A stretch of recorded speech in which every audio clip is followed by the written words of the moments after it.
സർവകലാശാല വിഷയത്തിൽ സുപ്രീം കോടതി ഇടപെടൽ ഉണ്ടായിട്ടും പ്രത്യേകിച്ച് ഒരു കക്ഷിക്കും വിജയമുറപ്പിക്കാൻ സാധിക്കാത്ത അവസ്ഥയാണ്. ഗവർണർക്കെതിരെയുള്ള സർക്കാരിന്റെ പ്രതിരോധവും തിരിച്ച് യാതൊരു കൂസലുമില്ലാത്ത ഗവർണർ പയറ്റുന്ന മുറകളും പരസ്പരം നോക്കുകുത്തിയാകുകയാണ്.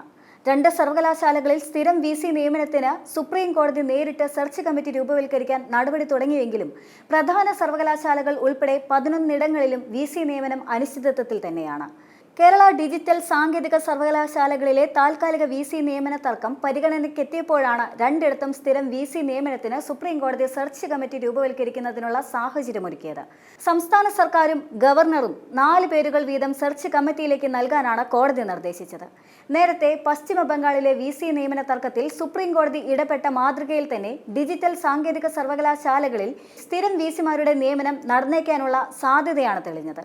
എന്നാൽ ഏറ്റവും കൂടുതൽ വിദ്യാർത്ഥികൾ പഠിക്കുന്ന കാലിക്കറ്റ്, കേരള, MG കണ്ണൂർ ഉൾപ്പെടെയുള്ള 11 സർവകലാശാലകളിലും സ്ഥിരം VCമാരില്ലാതായിട്ട് വർഷങ്ങളായിട്ടുണ്ട്. ആരോഗ്യ സർവകലാശാലയിൽ മാത്രമാണ് നിലവിൽ സ്ഥിരം VC ഉള്ളത്. ഈ പദവിയിൽ തുടരുന്ന ഡോക്ടർ മോഹനൻ കുന്നുമ്മലിന് 5 വർഷത്തേക്ക് കൂടി ചാൻസലറായ ഗവർണർ പുനർനിയമനം നൽകുകയായിരുന്നു. ഗവർണർ ചാൻസലറായ 14 സർവകലാശാലകളാണ് സംസ്ഥാനത്തുള്ളത്. ഇവയിൽ 13 സ്ഥിരം VC ഇല്ല. കേരള സർവകലാശാലയിൽ സ്ഥിരം VC ഇല്ലാതായിട്ട് അടുത്ത ഒക്ടോബർ 24-ന് 3 വർഷമാകും. MG സർവകലാശാലയിൽ VC ഇല്ലാതായിട്ട് കഴിഞ്ഞ മെയ്യിൽ 2 വർഷം പിന്നിട്ടു.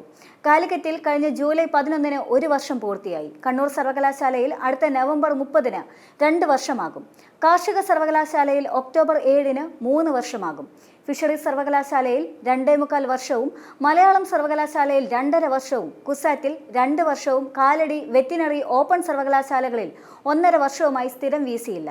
സുപ്രീം കോടതി ഇടപെട്ട സാങ്കേതിക സർവകലാശാലയിൽ 2022 ഒക്ടോബർ 21 മുതലും ഡിജിറ്റൽ സർവകലാശാലയിൽ 2024 ഒക്ടോബർ 24 മുതലും സ്ഥിരം VC ഇല്ല. ഈ സർവകലാശാലകളുടെ കാര്യത്തിൽ സുപ്രീം കോടതി ഇടപെടലിന്റെ സാഹചര്യത്തിൽ ചാൻസലറായ ഗവർണറും സർക്കാരും എന്ത് നിലപാട് സ്വീകരിക്കുന്നുവെന്നത് നിർണായകമാണ്. ഇവിടെയും VC നിയമനത്തിനുള്ള വാതിൽ തുറക്കുമോ എന്ന ചോദ്യവും ഉയരുന്നുണ്ട്.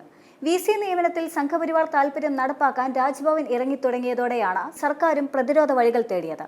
സംസ്ഥാന സർക്കാർ നിയമനിർമ്മാണത്തിലൂടെ രൂപം നൽകുകയും പ്രവർത്തന ഗ്രാന്റ് നൽകുകയും ചെയ്യുന്ന സർവകലാശാലകളിൽ സർക്കാരിന് അധികാരമൊന്നുമില്ല എന്നും ചാൻസലറാണ് അധികാരി എന്നുമുള്ള വാദം ഉയർത്തിയാണ് രാജ്ഭവൻ പിടിമുറുക്കാൻ ശ്രമം തുടങ്ങിയത്.